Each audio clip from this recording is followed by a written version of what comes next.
안녕하세요. 제가 오늘 소개해드릴 책은 부자가 되고 싶은 당신이 꼭 만나야 될 한 사람, 지중해 부자라는 책입니다. 박종기 지음 RHK 출판사입니다. 먼저 프롤로그. 사업체는 홍콩에, 집은 지중해에 둔 한국인 신사. 내가 돈에 대한 욕심으로 가득 차서 세상을 바라보던 시절, 한 중년 신사를 알게 되었다.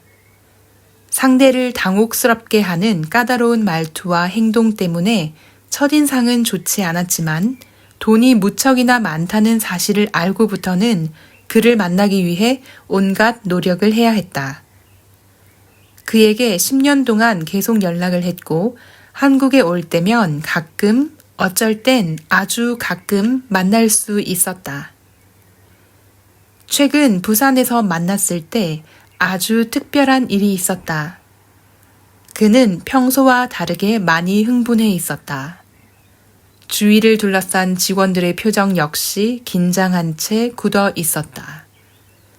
분명 어떤 일이 일어났음이 틀림없었다. 그는 나에게 조용히 차 한잔 하자며 호텔 로비에 있는 카페로 들어갔다. 그가 거느리는 홍콩의 투자회사는 우리나라, 일본, 싱가포르에 투자하는 제법 규모가 있는 회사다. 흥미롭게도 투자금 모두 본인의 돈이며 그 돈을 관리하는 직원만 해도 10명이 넘는다.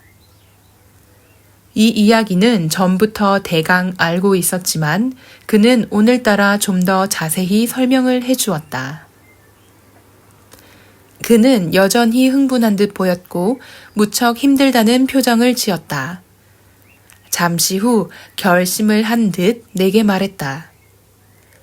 한국 법인은 네가 맡아라. 국내 주식 투자를 담당하는 한국 법인은 그동안 2명의 책임자가 교체되었다. 더 자세히 말하면 한 명은 잘렸고 또 한 명은 도망을 갔다. 얼마 전 2번째 책임자가 사고를 치고 도망갔기 때문에 그가 급히 부산으로 온 것이다. 주식 투자의 하수격인 나에게 회사를 맡긴다는 것 자체가 말이 안 되는 일이었고 홧김에 하는 소리라고 생각했다. 잠시 숨을 고르더니 이야기를 이어갔다. 돈은 어느 정도 규모가 커지면 2가지 속내를 드러내기 마련인데 사람들이 그걸 이겨내질 못해. 여기서 2가지 속내란 하나는 사심이고 또 하나는 욕심을 말한다. 같은 말 같지만 사심은 남의 돈을 내 돈으로 만들고 싶은 욕구이고 욕심은 대가 없이 내 돈을 불리려는 것이다. 앞선 책임자는 사심을 부렸고 다음 사람은 욕심을 부렸다. 네가 한번 해봐라.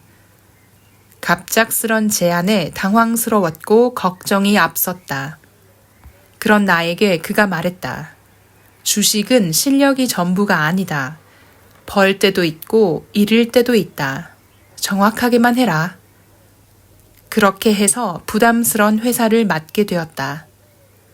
투자 운용은 각각 전문가들이 알아서 처리했고 나는 매달 또는 분기별로 손익보고를 해야 했다. 돈은 숫자로 말한다. 숫자가 정확하지 않으면 의미가 변질된 것이다. 어떠한 경우라도 정확히 해라. 그가 만날 때마다 나에게 했던 말이다. 돈에 사심과 욕심이 개입되면 그때부터 숫자는 달라진다. 달라진 그 숫자 때문에 실력 있는 책임자 2명이 교체된 것이다. 이분이 왜 나를 선택했을까? 하루에도 수십 번 고민했다. 그저 순진해 보여서? 아니면 정말로 사심이 없고 욕심도 없어 보여서? 아니다. 나도 사람이고 당연히 돈을 보면 좋지 않은 마음은 생긴다. 그도 그걸 알고 있었다. 나중에 왜 저를 선택하셨습니까? 라고 물을 기회가 몇 번 있었는데 그때마다 시간이 지나면 알게 될 거라는 대답만 들을 수 있었다. 서울 가양동 판자촌에서 가족을 부양할 능력도 없이 살던 사내가 지금은 수천억 대의 자산을 가진 큰 부자가 되어 세상을 누리며 산다. 그가 어떻게 부자가 되었고 내가 그에게 무엇을 배웠는지 그 이야기를 지금부터 하려 한다. 참고로 그는 한국인이며 사업체는 홍콩에, 집은 지중해에 있다. 그래서 나는 그를 지중해 부자라고 부른다. 얼마 전 그의 이야기를 책으로 쓰고 싶다고 전하자 단칼에 거절을 당했다.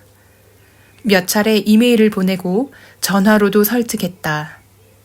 이 말을 항상 마지막에 덧붙였다.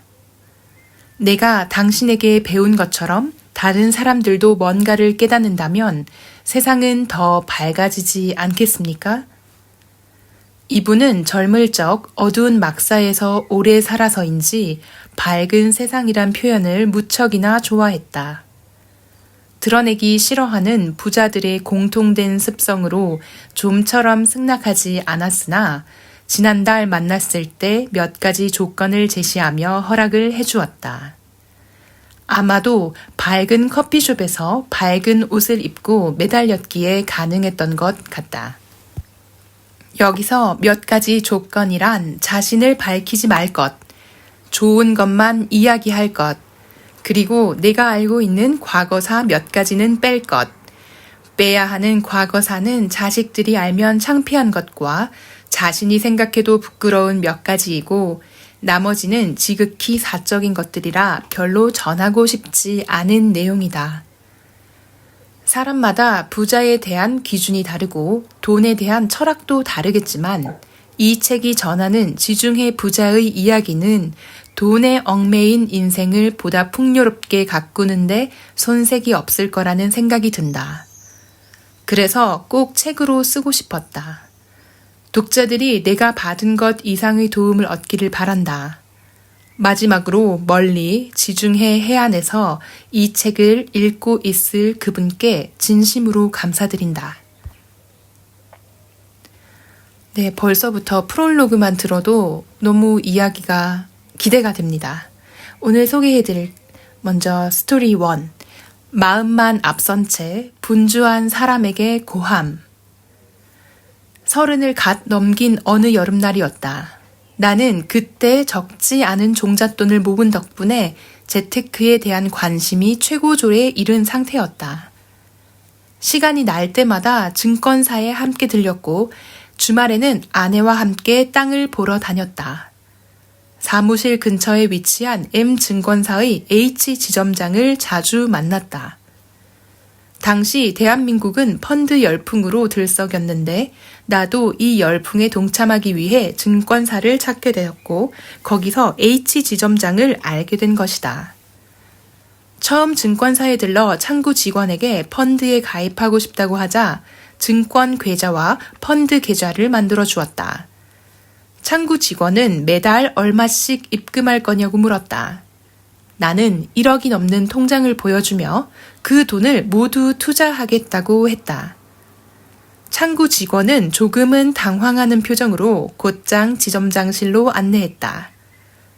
대부분 20만 원에서 30만 원 정도의 금액으로 가입하던 시기라 당황할 만했다. 그렇게 인연이 된 H지점장과는 여러모로 궁합이 잘 맞았다. 그는 배우고 싶었던 주식에 대해 내게 자세히 알려주었고 나는 보답으로 골프공을 매번 선물했다. 지금은 흔하지만 당시에는 생소했던 사모펀드에 대해서도 배우며 적극적으로 투자하기 시작했다. H지점장이 알려준 주식이나 사모펀드가 올라 성과가 나면 어김없이 고급 일식집에서 저녁 식사를 했다. 1억 원을 투자해서 한 달 만에 10% 수익이 났다면 당시 월급의 3배 정도 되는 큰 금액을 번 셈이니 크게 한턱 쏘는 것은 당연했다. 이른 나이에 돈맛이란 걸 알게 됐고 세상에 무서울 것이 없었다. 매일 붕 뜬 기분으로 살았다. 물론 수익금의 3분의 1 정도는 H 지점장의 몫으로 건네주는 것도 잊지 않았다. 개인적으로 건네는 수고비는 금융계에서는 흔히 있는 일이다.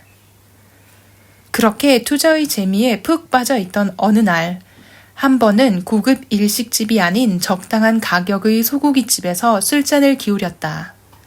최근에 주식시장이 형편없어 투자하는 족족 손해를 보고 있던 시기였기에 식사 비용도 줄여야 했다. 바로 이날 운명적인 만남이 시작되었다. 한 건장한 중년 신사가 찾아온 것이다. H 지점장은 식사하는 내내 전화를 받더니만 결국 그를 이곳으로 오게 했다. 얼핏 봐서는 나이가 들어 보였는데 밝은 조명 아래에서 보니까 깨끗한 피부와 목소리 그리고 건강한 혈색으로 50대를 갓 넘긴 듯 보였다. 물론 나이는 더 들었겠지만 H 지점장은 일어나 정중히 인사를 했다. 잠깐 나눈 이야기를 통해 알게 된 바로는 중년 신사와 H 지점장은 서로 알고 지낸 지가 꽤 되었고 중년 신사가 올해 2번째로 한국에 왔다는 사실로 보아 외국에 거주하는 것 같았다. 뒤늦게 인사하자 무슨 이야기를 그렇게 재미있게 하느냐고 물었다. 나는 얼마 전 투자한 주식에 대해서 설명했다. 그동안 주식 투자로 얼마를 벌었냐고 다시 묻기에 몇 년은 놀아도 될 만큼은 벌었다고 대답했다. 그래서 즐겁게 저녁 식사를 하고 있다고 했다. 사실 즐겁지는 않았지만 그런 척 했다. 대뜸 몇 살이나 먹었냐는 기분 나쁜 질문을 들은 이후로 나는 더 이상 그에게 대꾸하지 않았다. 그는 H 지점장에게 국내 경제 상황과 몇 가지 주식에 대해서 묻고는 자리를 떠났다. 그것이 지중해 부자와의 운명적인 첫 만남이었다. 그가 자리를 뜨자 H 지점장의 입이 바빠졌다. 저 사람 대단한 사람이다. 자산이 얼마인지도 모른다. 한때는 밥 빌어먹을 능력도 없었다. 그런 사람이 지금은 지중해에 있는 궁전 같은 집에서 산다. 한국에는 아주 가끔 주가가 폭락할 때 들어온다. 지금도 주가가 반토막이 나서 들어온 거다.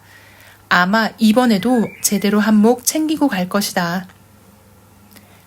H 지점장과 나는 한동안 말없이 술만 마셨다. 주식이 폭락했는데 뭘로 한몫 챙긴다는 건지, 또 자산이 어마어마하고 지중해의 궁전 같은 집에서 산다면 얼마나 부자라는 소린지 싶었다. 술맛이 떨어져서인지 우리는 그날 무척이나 일찍 헤어졌다.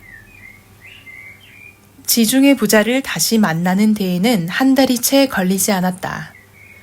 점심시간, 어김없이 증권사에 들렀는데 심각하게 상담하는 H 지점장 앞에 그 지중해 부자가 앉아 있었다. 반갑게 아는 척을 했고 다행히 셋이서 점심 식사를 같이 하게 되었다.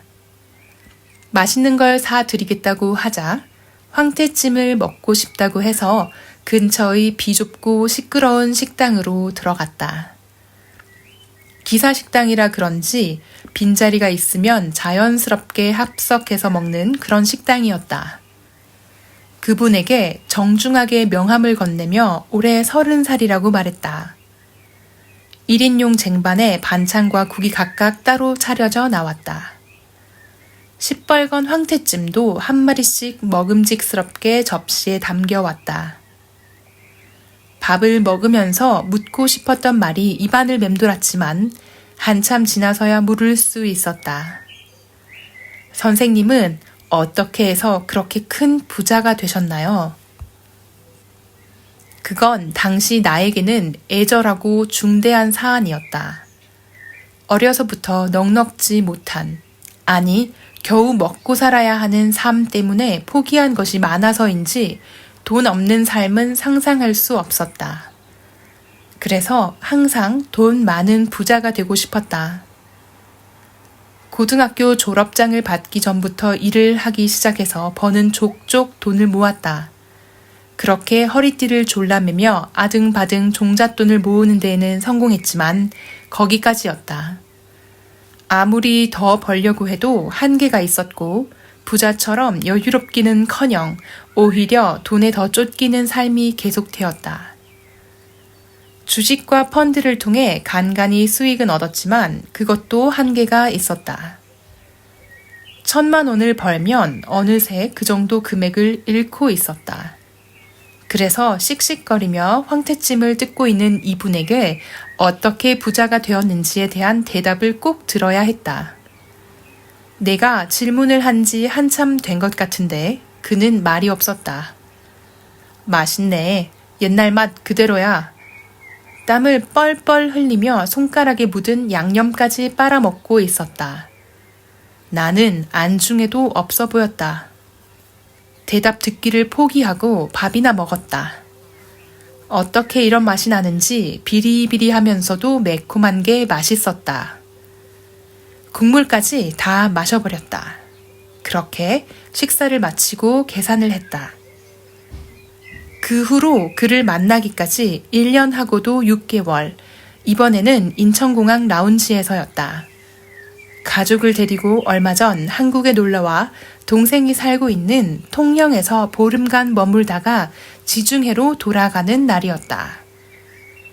라운지 창가에 앉아있는 그는 하얀색 반바지에 가로 줄무늬 폴로 셔츠, 그리고 부드러워 보이는 가죽에 빨간색 천을 댄 스니커즈를 신고 있었다.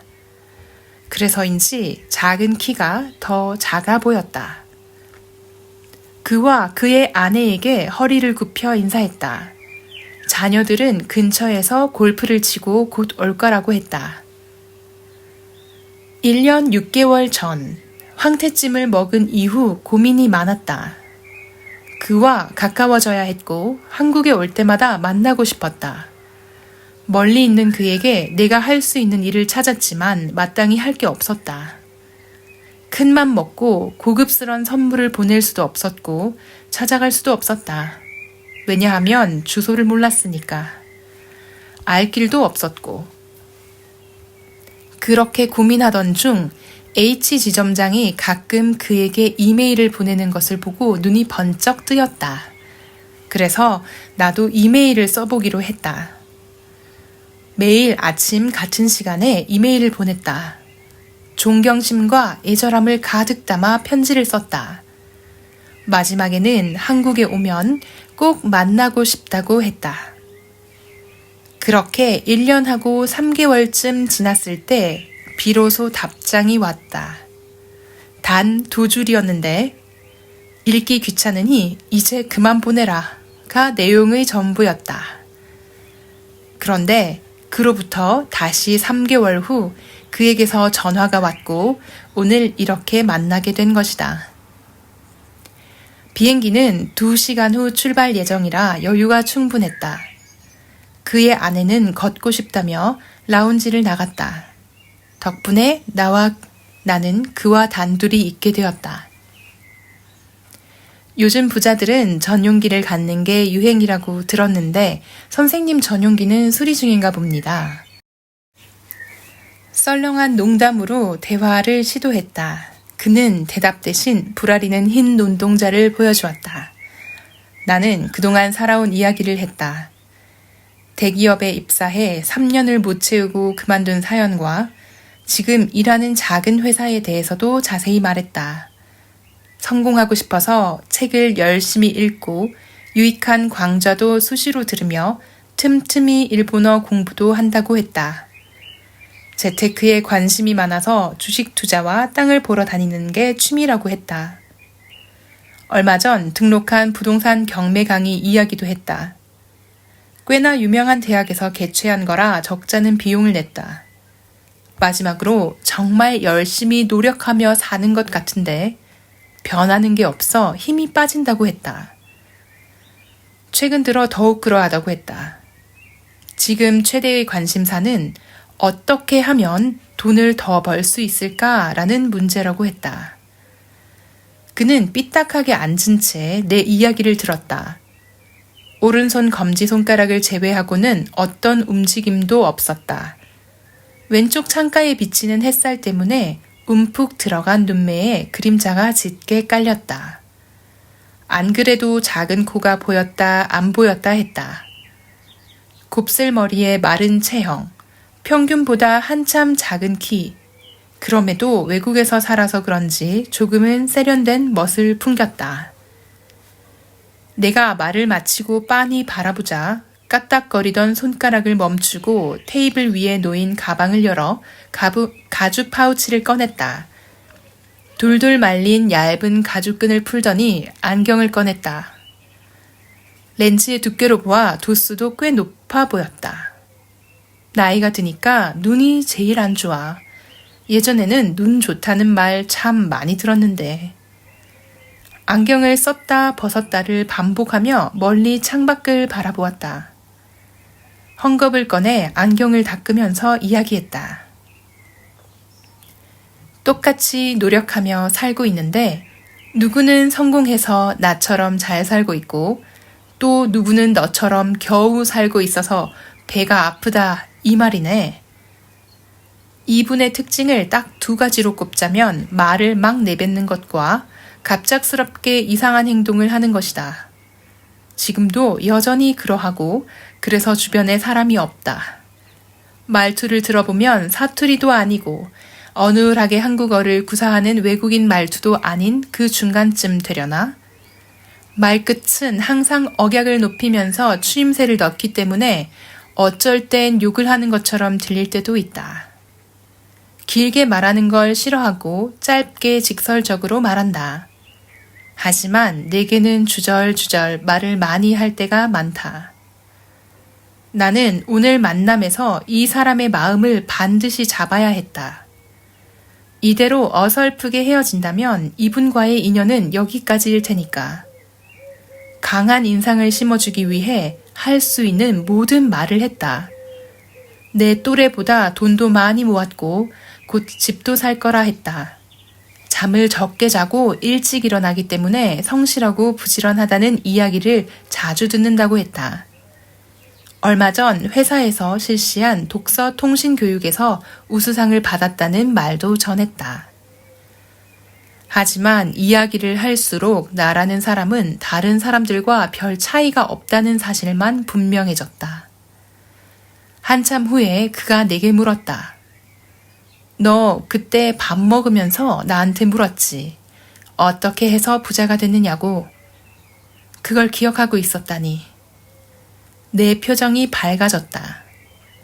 이제야 마음을 여는 것 같았다. 어떤 말을 해줄지 기대가 되었다. 네가 한번 대답해봐. 어떻게 하면 부자가 될 것 같은지. 나는 당황했고 딱히 할 말을 못 찾아서 더 당황해야 했다. 식은땀이란 게 이렇게 찰나에 흐르는 건지 그때 처음 알았다. 그가 노려보듯 보고 있어서 어쩔 수 없이 대답했다. 그냥 죽을 힘을 다해 노력하면 되지 않을까요? 성공할 때까지 멈추지 말고. 내 목소리는 기어가는 개미만큼이나 작았다. 조심스럽게 고개를 들어 그의 표정을 살폈다. 놀고 있네. 들리지는 않았지만 입모양을 봐서는 분명 그렇게 말하는 것 같았다. 웃음을 지으면서 보인 누런 이가 나를 비웃었다. 그렇게 해서 부자가 될 것 같으면 새벽부터 밤늦게까지 죽을 똥 살 똥 무거운 짐 나르면서 사는 사람들은 죄다 부자가 됐겠네. 안 그래? 아무 대답도 하지 못했다. 또 비웃을 것 같았다. 어색한 침묵이 흐를 때 다행히 라운지 직원이 다가와 음료를 주문받았다. 그는 어울리지 않게 핫초코를 진하게 달라고 했고 나는 원두커피를 달라고 했다. 지금은 아메리카노라 불리지만 당시의 커피는 다방커피 아니면 원두커피가 전부였다. 그가 말했다. 어느 분야든 성공을 해야 부자가 될 텐데 그러기 위해서 제일 중요한 게 뭘까? 실력, 인맥, 성실, 노력, 자신감, 긍정적인 마음, 용기, 등 많은 것들이 떠올랐지만 어떤 말도 하지 못하고 우물거렸다. 제일 중요한 건 말이야. 고개를 들어 그의 얼굴을 바라보았다. 바로 체력이야. 의외의 대답이었다. 부자가 될 때까지 시간도 많이 걸리고 신경 써야 할 것도 엄청 많거든. 그걸 감내할 체력이 있어야 비로소 부자의 삶을 살 수 있겠지. 그럼 운동선수들은 죄다 부자가 됐겠네. 그런 생각이 들었다.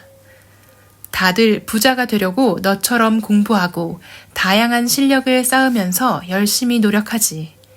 하지만 그런 건 하루아침에 뚝딱 이루어지는 게 아니야. 오랜 시간이 지나야 비로소 완성될 텐데 그때까지 버틸 체력이 있어야 완성할 수 있겠지. 체력만큼은 자신 있었다. 밤늦게까지 일하는 건 물론 새벽까지 술을 마셔도 다음날 새벽 출근은 어김없이 지켰으니까. 주말에 아이들과 놀러 다니는 것도 소홀히 하지 않았다. 다 체력이 되니까 가능한 일이라 생각했다. 너는 한눈에 봐도 체력이 없어 보여. 비만인데다가 배까지 나오고 그렇게 게으른 사람이 노력한다는 말을 함부로 꺼내면 안 되지. 나도 모르게 배에 힘을 주었다. 최근 들어 체중이 늘어난 건 사실이다.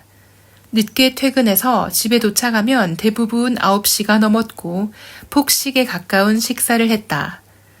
그날의 스트레스를 말끔히 잊겠다는 핑계로 매일 맥주를 마시고 피곤함에 못 이겨 바로 잠들곤 했다. 그렇게 몇 년이 지나니 금세 10kg 이상이 불어났다. 하지만 살찐 것과 배 나온 것은 그렇다 쳐도 체력이 없어 보인다는 말은 인정할 수 없었다. 열심히 노력하는데 나아지는 게 없다는 것은 내가 보기엔 당연해. 체력이 그것밖에 안 되니 그 정도만 노력할 테고, 그러니 지금처럼 사는 게 당연한 게지. 내 표정이 굳어졌다. 사람은 뭘 하든 자신의 체력 한계를 넘어설 수 없는 거야. 딱 자기 체력만큼 돈을 벌게 돼 있거든. 잠시 생각하는 사이 라운지 직원이 음료 2잔을 가져왔다. 커다란 머그잔에서 김이 모락모락 나는 핫초코를 보고 있으니 작은 커피잔에 담긴 진한 보리차 같은 원두커피가 초라해 보였다. 그는 머그잔을 들어 후루룩 소리를 내며 마시더니 맛있다는 말을 2번이나 반복했다. 그가 말했다. 너는 지금보다 얼마나 더 벌고 싶은데? 3배 정도요. 얼떨결에 대답했다. 그럼 체력부터 3배로 키워봐. 그는 조금은 진지한 표정을 지으며 말을 계속했다. 세상에는 이치라는 것이 있지. 남들보다 2배 더 벌려면 2배의 노력을 해야 하고 10배 더 벌려면 10배의 노력을 해야 하는 거야. 근데 몸이 피곤하면 노력은 고사하고 만사가 귀찮아지거든. 일이 있어도 미루거나 대충 해버리고 말이야. 그런 게 반복되면 어떤 일도 할 수 없게 되고 스스로 도태되고 말지. 나도 가끔씩 그런 행동을 했다. 몸이 피곤하면 만사가 귀찮아 아무것도 하기 싫을 때가 자주 있었다. 성공하는 사람은 열정적이지. 그런 열정은 어디에서 나올까? 당연히 체력이라고 대답할 수밖에 없었다. 그래, 체력이야. 사람의 몸을 보면 부자가 될 사람인지 아닌지 한눈에 알 수 있어. 너처럼 관리가 안 된 몸으로 부자는 어림도 없는 거야. 그는 이렇게 체력에 대한 이야기를 마무리했다. 체력을 키우는 건 절제에서부터 시작되는 거야. 재미만 쫓지 말고 절제를 하면서 에너지를 아껴두라고. 그래야 체력이 만들어지니까. 내가 체력이 없어서 이렇게밖에 살 수 없다는 그의 말에 기운이 쏙 빠져버렸다. 커피잔을 들고 남은 한 모금을 마셨다. 그도 머그잔을 들더니 마지막 한 방울까지 입술을 내밀고 빨아 마셨다. 나는 그 모습을 빤히 바라보았다. 그는 머그잔을 내려놓고 안경을 벗어 손에 들었다. 잘 봐. 그는 안경 렌즈를 햇빛에 향해 비추었다. 안경이라 그런가 잘 안 되네.